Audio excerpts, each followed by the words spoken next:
Maganda ang laro na nakita natin mula sa team ng Koshigaya Alphas mula sa B2 na napunta sa liga ng B1 at kaya nilang makipag-compete at manalo dito sa Japan B1 B-League at mas lumalakas nga rin ang team ng Koshigaya Alphas habang tumatagal na sila ay naglalaro. Kita sa game nila laban sa team ng Sunrocker Shibuya dahil na rin sa kontrolado nila ang pacing o takbo ng laro. Yun nga lang, inalat ng konti ang kanilang mga tira sa mga crucial na minutes ng laro at yung foul na binigay dito kay Kai Sotto sa mga huling segundo ng fourth quarter ay maraming nagduda at hindi nagustuhan ang tawag ng referee dahil pareho na nakahawak sina Kai Sotto at ang player ng Sunrocker Shibuya sa isa't isa, pero si Kai Sotto ang tinawagan ng foul at mas may puwersa ang kalabang import sa paghatak dito kay Kai kaya bumagsak itong si Kai, pero si Kai Sotto pa rin ang natawagan ng foul dito at meron talagang mga plays na katulad nito sa larong basketball at kung hinayaan na lamang ng referee na tuloy ang laro dahil parehong nakahawak ng dalawang players sa isa't isa at wala sa kanila ang bola ay posible na na-convert pa nga sa puntos ng Koshigaya Alphas ang ball possession na iyon na pwedeng nagpapanalo sa kanilang team. Nauwi sa overtime ang laro ng Koshigaya Alphas laban sa team ng Sunrocker Shibuya at wala nang Kai sa OT kaya naman humina ng bahagya ang depensa sa loob ng paint ng Koshigaya Alphas at nakalamang ng konti ang team ng Sunrocker Shibuya. Kaya naman sila ang nanalo, maging ang opensa ay nawala nga rin ang quick 2 plays o alley-oop plays, pero maganda pa rin ang nakita natin dahil kaya ng Koshigaya Alphas ang kompetisyon ng Japan B1 B-League at may chance sila ngayong 2024-2025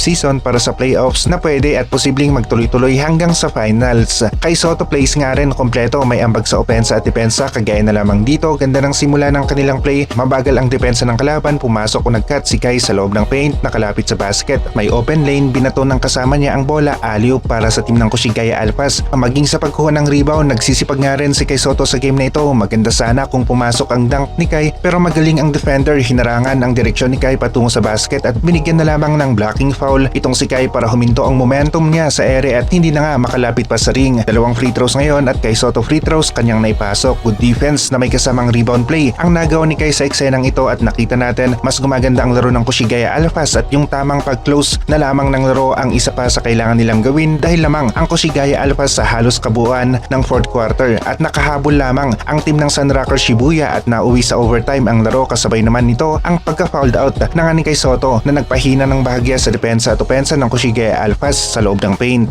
Nawala ang isa nilang option para sa quick 2 plays o alley-oop plays. Ganda ng rebound play ni Kai dito, may buwelo sa pagkuha niya ng bola sa ere. Yun nga lang, mukha ang pinangdepensa ng kalaban dito kay Kai kaya naman offensive foul ang tawag ng referee laban dito kay Kai Sotto. Tuloy ang laro at kita nga rin ang height advantage ni Kai sa loob ng paint, sa kanya pa rin ang rebound sa eksenang ito. Magpapatuloy ang laro ng Koshigaya Alphas at may preseason game sila laban sa team ng Shiga Lakes bago ang opisyal na simula ng regular season ng Japan B1 B-League. Nasa tamang direksyon ang Koshigaya Alphas, patuloy ang improvement ng team, alam yan ni Coach Anzay at may laban sila dito sa Japan B1 B-League. May pressure ng konti dahil na rin sa galing nga ng B2 ang team ng Koshigaya Alphas na na-promote sa B1 at hamon sa kanila ngayon na ipakita na nabibilang sila sa Japan B1 B-League level. Ang isa pang nakita natin sa laro ng Koshigaya Alphas laban sa team ng Sunrocker Shibuya ay kaya nilang manalo sa game na yon at yung pag-close out nga ng laro ang isa sa dapat tignan nga rin ng Koshigaya Alphas, pero overall naman naipakita ng Koshigaya Alphas ang kanilang lakas at kung hindi man nanalo ang Koshigaya laban sa team ng Sunrocker Shibuya ngayon ay may kakayan naman ang Koshigaya Alphas na manalo sa kanilang mga susunod na laro. Mabilis ang takbo ng oras at paglipas ng mga